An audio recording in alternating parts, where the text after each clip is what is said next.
रामू और उसकी पत्नी एक गांव में रहते थे।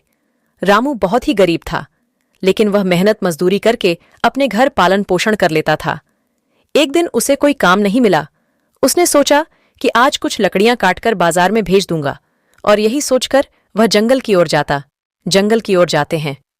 तब उसकी नजर एक मुर्गी पर पड़ती है। वह मुर्गी एक जाल में फंसी होती है। रामू को उसे पर दया आ जाता है और वह मुर्गी को छुड़ाने के लिए आगे बढ़ता है और मुर्गी का पैर जल से निकाल देता है और वह जंगल से लकड़ी लेकर घर के लिए आने लगता है। वह मुर्गी उसके पीछे पीछे उसके घर पहुंच जाती है। रामू पीछे देखता है तो मुर्गी उसके साथ घर आ जाती है। रामू की पत्नी कहती है, आप इसे क्यों ले आए? रामू की पत्नी कहती है, हमारे लिए ही तो भोजन बड़ी मुश्किल से मिलता है और आप इस मुर्गी को ले आए। तब रामू कहता है, नहीं नहीं भगवान, मैं मुर्गी को नहीं लाया, वह अपने आप मेरे पीछे आ गई। रामू की पत्नी कहती है, ऐसा कैसे हो सकता है? आपके साथ ही आई। तब रामू जंगल में हुई सारी बात अपनी पत्नी को बता देता हूं।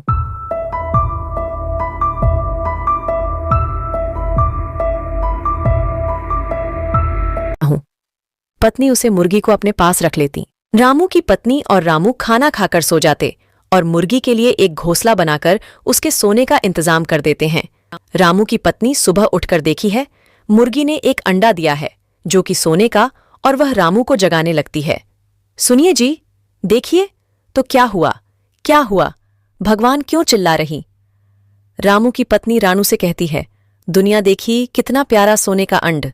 रामू झट से उठता है और बोलता, ये हमारा नहीं, ये कहाँ से आया? तब रामू की पत्नी कहती है, शायद भगवान ने हमारी सुन ली, आप जल्दी जाओ और सुनार के यह इसका दाम पूछ कर आओ। रामू सुनार के पास जाता है।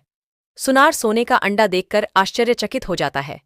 वह राम मुझे पूछता है कि यह अंडा कैसे मिला? रामू बोलता है, आप दाम बता दीजिए, और वह वहां से चला जाता है। वह अंडा सुनार को बेचकर अपने घर चला जाता है और अपनी पत्नी को पैसे दे देता है। ऐसे ही रोज एक अंडा बेचकर वह अमीर हो जाता है। अमीर होने के बाद वह गरीब लोगों की मदद करता है। यह देखकर गांव के मुखिया को जलन होती है और वह रामू की अमीर होने का कारण पता करने लगता है। जब वह देखता है कि यह रोज एक अंडा सुनार के यहाँ बेचने जाता है, फिर वह सुनार से पूछता है कि यह सब कब से चल रहा है। वह बोलता है, उसके हाथ कोई जादुई मुर्गी लग गई है। तब मुखिया उसे मुर्गी को चुराने की योजना बना लेता है। रामू और उसकी पत्नी सो रही थीं।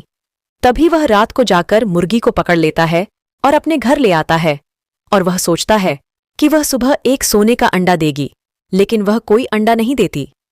तब मुखिया उस मुर्गी को मारने के लिए जैसी ही आगे बढ़ता है, वह मुर्गी एक परी बन जाती है और कहती, मैं लालची लोगों की मदद नहीं करती, रामू ईमानदार और गरीबों की मदद करता है, और उसके भाग्य में गरीब होना नहीं लिखा है, इसीलिए मुझे भेजा गया है।